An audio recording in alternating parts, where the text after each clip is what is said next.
I'm Trevor Alonso. This is my non-spoiler review of Zack Snyder's Justice League, the long-awaited director's cut to the 2017 Justice League movie. I'll do a spoiler review later. I have to start off by saying that this movie made me want to change my review of the 2017 version. So I'm going to change it from a 6 out of 10 to a 4 out of 10. Because that version really trashed what they already had. For those of you who might not know, Zack Snyder directed Justice League until his daughter had committed suicide. He left the production in order to take care of his family. Joss Whedon took over. Warner Brothers wanted a lighter tone due to the box office of Batman vs. Superman not being as high as they wanted. And at that point, Joss Whedon refilmed pretty much the entire movie. So this movie is basically what Zack Snyder's original vision was going to be. This is 4 hours long. They originally talked about this splitting into 2 movies, but it actually goes fast. The pacing doesn't drag on at all.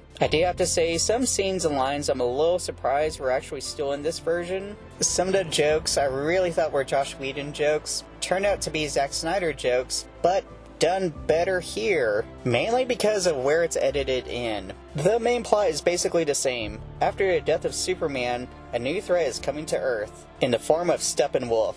Batman forms a team of superheroes in order to protect Earth. Even though the plot is the same, the movies are not. The tone in this one is way more serious. This version is more dramatic. This version is also way more coherent, which is a problem with the 2017 version. All of the characters here have full character development. The 2017 version did not. Also, every member of the Justice League has a great moment in this movie. Every member of the team is more useful. In the 2017 version, it felt like at times like, okay, why did we really need this guy? Or, we could have used that guy to do that instead. Here in this movie, they have a plan which includes everyone doing something very important. Not just the basic plan of, okay, we have to save the day. You have this job and the rest of you help.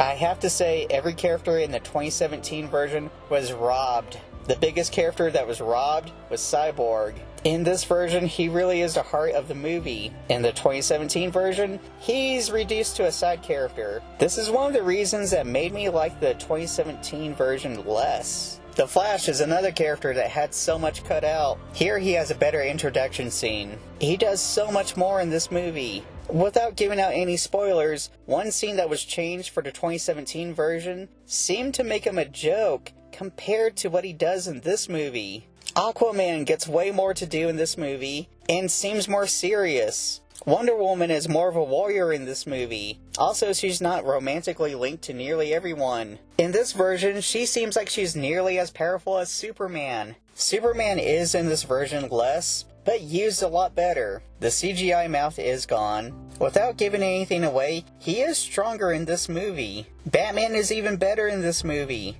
His scenes with Alfred that were cut are amazing. And Batman is more useful in the fights against the super strong aliens. In the Joss Whedon cut, it seems like he's getting his butt kicked. Steppenwolf is a fully formed bad guy here. They say your heroes are only as big as their villain. This is so much true in this version. He's not running around saying mother. Here he has a whole motivation. The stakes for saving the world seem higher, which makes you want the Justice League to win more. That's how I should feel watching a superhero movie. Not thinking, okay, I know they're going to save the day, but how are they going to do it? The effects are way better in this version. I say that's because of time. In the 2017 version, they basically redid an entire movie in a short period of time. So of course the CGI mouth was going to look bad. It's baffling to watch this, knowing that Warner Brothers had this, and decided to go with what they released in 2017. Zack Snyder did say that they kept pushing it to be more like Marvel,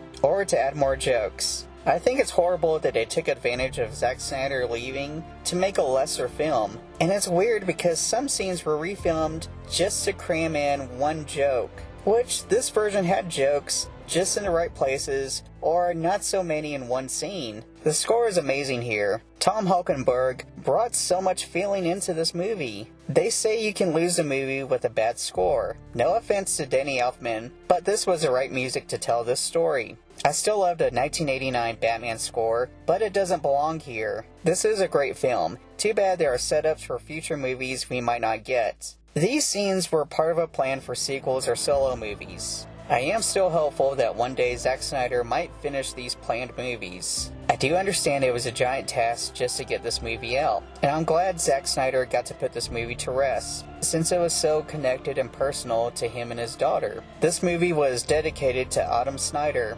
which when I saw that on the screen, it got to me, being a father myself. This movie does feel more in tone with the rest of the DCEU. The 2017 version feels a little out of place. We go from serious movies to a movie that's more jokey, and it's jarring. This is now one of my favorite comic book movies. So it's no surprise I give this a 10 out of 10 comic books. Who knows, one day we could see a Justice League 2. Go check this movie out. I highly recommend it for anyone who is a DC fan, anyone who is a comic book fan, or a sci-fi or action movie fan, or even a film buff that wants to see a movie that's directed by two different directors with two very different visions. Thank you for watching this video.